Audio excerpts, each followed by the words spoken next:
e condividere energia rinnovabile a costi vantaggiosi e riducendo così in maniera netta le emissioni di CO2 e lo spreco. È possibile grazie alla costituzione delle cosiddette comunità energetiche introdotte nel nostro paese grazie alla conversione in legge del decreto milleproroghe.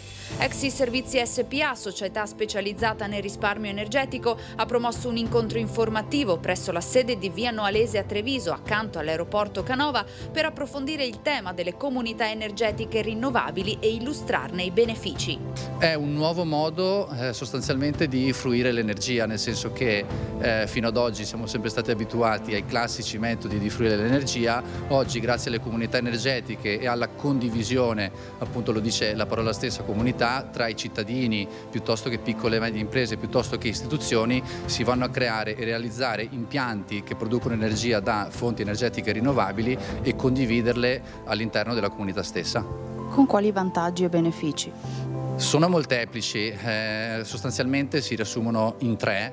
Possiamo dire che sicuramente ci sarà un beneficio economico per tutti i membri delle comunità energetiche, sicuramente un beneficio sociale perché ci sarà un contributo da parte delle comunità energetiche nel sociale e il terzo è sicuramente un aspetto ambientale. Un modello innovativo che si sta diffondendo in Italia e sempre più anche in Veneto. Il nostro progetto si chiama CER TVE ed è un progetto che chiaramente promuove, costituisce e gestisce comunità energetiche a livello nazionale. CER TVE sta impegnando tantissime risorse ed energie proprio per promuovere e sensibilizzare sul concetto di comunità energetiche. Il gruppo Exi progetta e installa impianti che sfruttano le energie rinnovabili e offre supporto nella gestione delle pratiche per accedere a contributi e agevolazioni. Exi è un'azienda che dal 2006 si occupa di efficientamento energetico e risparmio energetico, opera a livello nazionale con particolare attenzione sul nostro territorio,